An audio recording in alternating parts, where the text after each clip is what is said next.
have a question for you. The question is actually going to be for everyone, but I'm going to start with the women in the room. The question is this. In a romantic relationship, is it more important for you to have the man respect what you think first, care about how you feel second, or care about how you feel first, respect what you think second? Think about that a moment, write down your answer. Men, it's the same question. Easy question for you as the men. In a romantic relationship, do you want your partner to first respect what you think first, care about what you feel second, or care about how you feel, respect what you think? Write that down. Absolutely.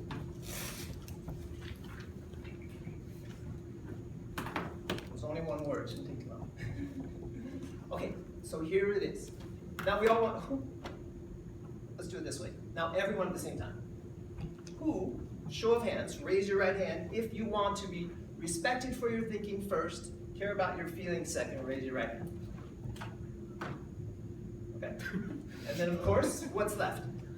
Care about your feelings first, respect what you think second, raise your right hand. Awesome. Okay. How many people could not make a decision and wanted both at the same time? Raise your hand.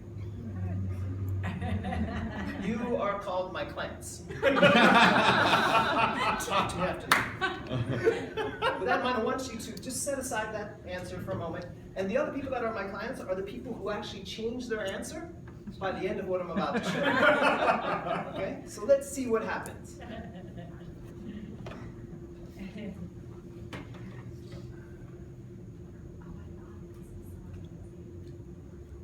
This, as you may recognize, is the yin-yang symbol. It's a Chinese symbol, thousands of years old. It depicts energy, and it depicts masculine and feminine energy. Men have a male body, depicted by the white area. However, they have a yin soul, a feminine soul, called the anima. Women, in contrast, have a female body, depicted by the black area. However, they have a yang soul, masculine soul. What this denotes is that we are all a mixture of masculine and feminine energy. All of us. We all have both sides. Somewhere, if you can imagine, along a continuum, meaning that some people are more masculine energy and some people are more feminine energy.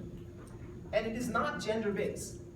There are plenty of women who are more masculine energy, and there are plenty of men who are more feminine energy. Have you noticed, and would you agree? Yes. Awesome. So what I want to share with you tonight are 6 ways that we increase masculine energy and 6 ways we increase feminine energy.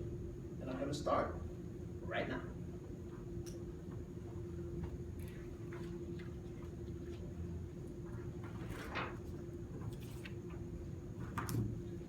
All right.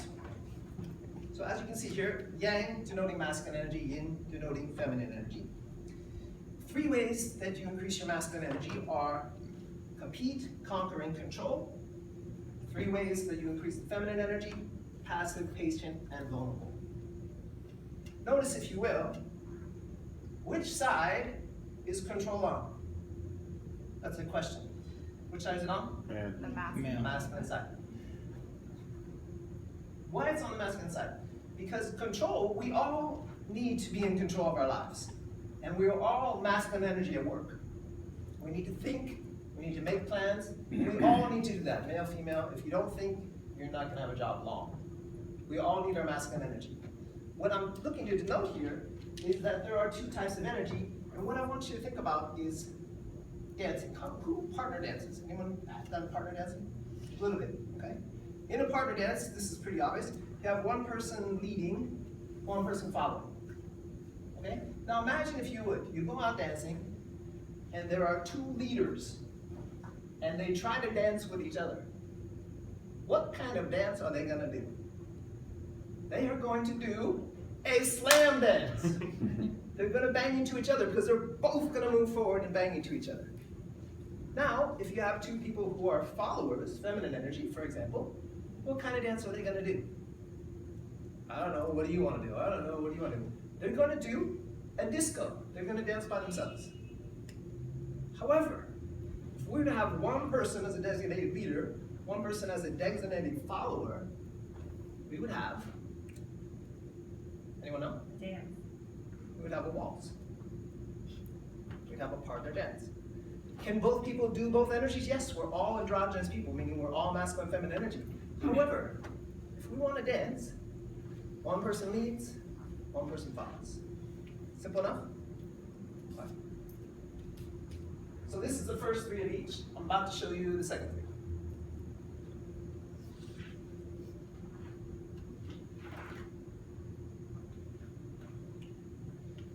Three actions for masculine energy: to give, protect, to cherish.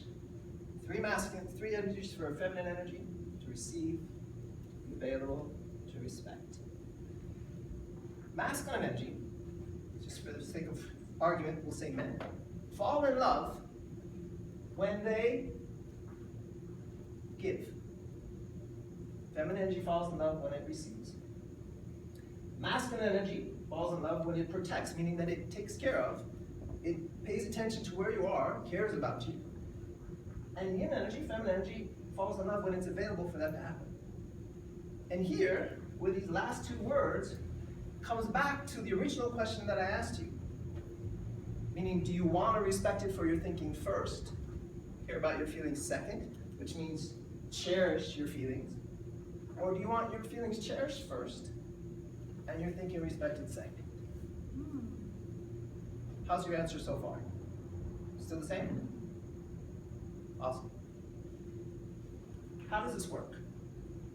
It works in a circular fashion, meaning masculine energy gives, protects, and cherishes the feminine energy that receives and available and respects it. Vice versa.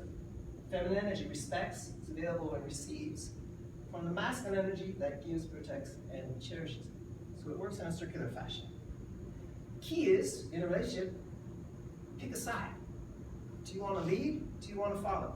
Do you want to be respected for your thinking first, cherished for your feelings second, or vice versa? When you make that choice, you give the other person a part to play in your romantic life.